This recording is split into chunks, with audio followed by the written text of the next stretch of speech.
সকলকে নমস্কাৰ জহাৰ। আজি আমি সৰ্বঅসম আদিবাসী ছাত্ৰ সন্থা আছা ওদালগুৰি জিলা সমিতিৰ কাৰ্যনিৰ্বাহ আমি আয়োজন কৰিছিলোঁ ভেৰগাঁও পুথিভঁৰালত।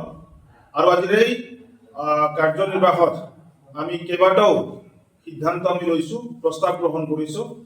যিহেতুকে অহা যিটো 25 জুলাই আদিবাসী শ্বহীদ দিৱস মানে অনুষ্ঠিত হ'ব আৰু সেই শ্বহীদ দিৱসৰ উপলক্ষে আজি আমি সমূহ আঞ্চলিক সমিতিৰ উপস্থিতিত আমি সিদ্ধান্ত লৈছোঁ এই শ্বহীদ দিৱস উপলক্ষে কি ধৰণে আমি আগন্তুক দিনত কাম কৰিব লাগে বা অনুষ্ঠানটি কি ধৰণে ৰূপায়ণ কৰিব লাগে যাতে আমি ছাকচেছফুলভাৱে যাতে কাৰ্যসূচীটো ৰূপায়ণ কৰিব পাৰোঁ। তাৰ কাৰণে আজি সকলো আঞ্চলিকৰ উপস্থিতিত ধুনীয়াকৈ আলোচনা বিলোচনা কৰি আমি প্ৰত্যেকটো আঞ্চলিকত আমি দান বৰঙণিৰ বাবে আজি আমি ৰচিদসমূহ আমি বিতৰণ কৰি দিছোঁ। তাৰ লগে লগে আমি অহা যিটো ছেপ্টেম্বৰ মাহৰ 3 তাৰিখে ওদালগুৰি জিলা সমিতি আছাৰ উদ্যোগত আৰু আদিবাসী জাতি শক্তি সংগতিৰ সহযোগত লগতে ডিমাকুছী আঞ্চলিক সমিতিৰ সহযোগত ডিমাকুছী আছা অফিচৰ কাৰ্যালয়ত আমি এদিনীয়া কাৰ্যসূচীৰে আমি জিলা ভিত্তিক আদিবাসী জনগোষ্ঠীৰ জাতীয় কৰম উৎসৱটি আয়োজন কৰিবৰ কাৰণে আমি প্ৰস্তাৱ গ্ৰহণ কৰিছোঁ। তাৰ সমান্তৰালভাৱে আমি প্ৰস্তাৱ গ্ৰহণ কৰিছোঁ যে অহা যিটো নেকি আদিবাসী ছাত্ৰ সন্থাৰ যিখিনি আন্দোলন কাৰ্যসূচী আছে সেই আন্দোলন কাৰ্যসূচীবিলাক কি ধৰণে আমি আগুৱাই নিব পাৰোঁ তাৰ কাৰণে বিতংকৈ আমি আলোচনা কৰিলোঁ। তাৰ লগে লগে যোৱা 3 জুলাই তাৰিখে আমি দেখিবলৈ পালোঁ যে যোৰহাট জিলাৰ যি মৰিয়নি বাহনী চাহ বাগিচা যি তাৰে মেনেজাৰ বা পৰিচালকে যি কোনো ধৰণৰ জাননী প্ৰেৰণ নকৰাকৈ আমাৰ এগৰাকী ঘন সিং তাঁতী ডাঙৰীয়াৰ বাসগৃহক অসম পুলিচৰ হতুৱাই যি সাংঘাতিক ধৰণে যি উচ্ছেদ কৰিলে, ঘৰ বাৰী যি ভাঙি তহিলং কৰিলে, তাৰ কাৰণে আদিবাসী ছাত্ৰ সন্থাই যথেষ্ট দুখ প্ৰকাশ কৰিছে আৰু আমি ধিক্কাৰ জনাইছোঁ।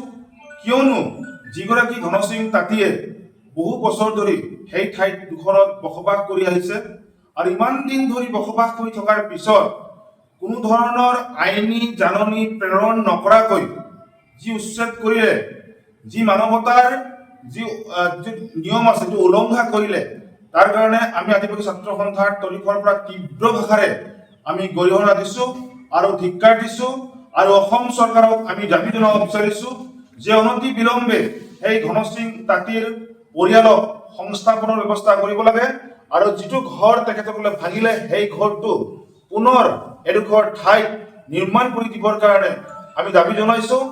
যিহেতু কেইগৰাকীমান ছাত্ৰী বা জীয়ৰী আছে ঘন সিং তাঁতীৰ, সেই ছাত্ৰী কেইগৰাকী যাতে সংস্থাপন দিয়ে, পঢ়াৰ যাতে ব্যৱস্থা কৰি দিয়ে, নহ'লে আদিবাসী ছাত্ৰ সন্থাই ইতিমধ্যে কেন্দ্ৰীয় সমিতি আছাই গৈ সম্পূৰ্ণ ঘটনা সম্পৰ্কে বুজ লৈছে আৰু জিলা উপায়ুক্ত গৰাকীক ইতিমধ্যে স্মাৰক পত্ৰ প্ৰদান কৰিছে আৰু দাবী জনাইছে যে অতি শীঘ্ৰেই এই ঘন সিং তাঁতীৰ পৰিয়ালক সংস্থাপনৰ ব্যৱস্থা কৰিব লাগে আৰু ছাত্ৰ ছাত্ৰীসকলক যাতে সংস্থাপন কৰি দিব লাগে আৰু যি ধৰণে নিৰ্মমভাৱে যিটো অত্যাচাৰ কৰিলে, নিৰ্মমভাৱে যিটো নেকি তেখেতসকলে উচ্ছেদ কৰিলে, সেই ছাত্ৰ ছাত্ৰীসকলে ঘৰৰ পৰা কিতাপ পৰ্যন্ত ওলাব নোৱাৰিলে।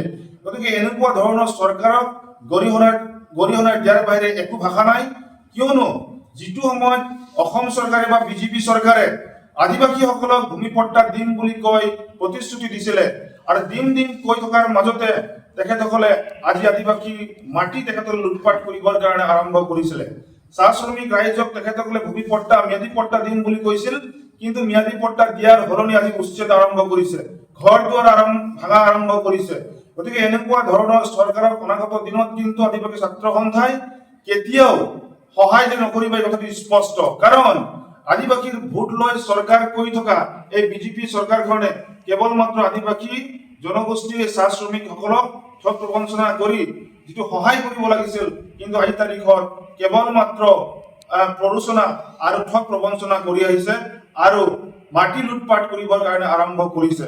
গতিকে আদিবাসী ছাত্ৰ সন্থা ওদালগুৰি জিলা সমিতিৰ তৰফৰ পৰাও এই ঘটনাক আমি তীব্ৰ নিন্দা কৰিছোঁ, গৰিহণা দিছোঁ আৰু ক্ষোভ প্ৰকাশ কৰিছোঁ। আৰু বিজেপি চৰকাৰক আমি কৈ দিব বিচাৰিছোঁ যে অনাগত দিনত কিন্তু আদিবাসী ছাত্ৰ সন্থাই তীব্ৰতকৈ তীব্ৰ কিন্তু আন্দোলন কৰিব, এই কথাটো স্পষ্ট।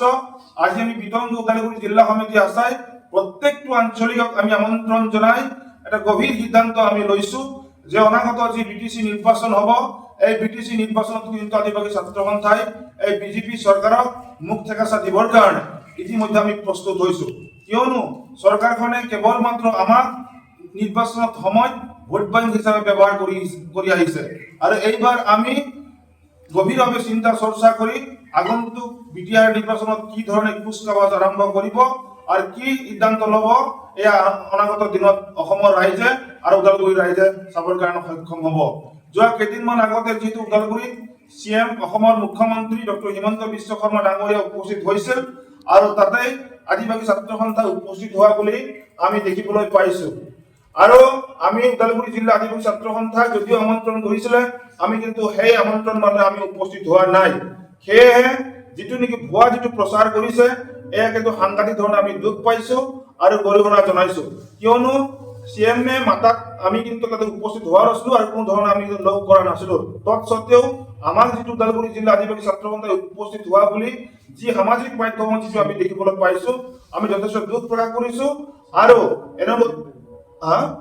আমি দেখিবলৈ পাইছো যে আদিবাসী ছাত্ৰ সন্থাই সিদিনাখন উপস্থিত থকা বুলি উল্লেখ কৰিছে, গতিকে তাতে আমি উপস্থিত হোৱা নাই। ওদালগুৰি জিলা সকলো আদিবাসী ৰাইজক আমি জনাই দিব বিচাৰিছো যে ওদালগুৰি জিলা আদিবাসী ছাত্ৰ সন্থা হিচাপে আমি তাতে উপস্থিত হোৱা নাছিলো। এই কথাটো আজি এই সামাজিক মাধ্যম বা আমি আপোনালোকৰ মাধ্যমেদি আমি স্পষ্ট কৰি দিছো। ধন্যবাদ।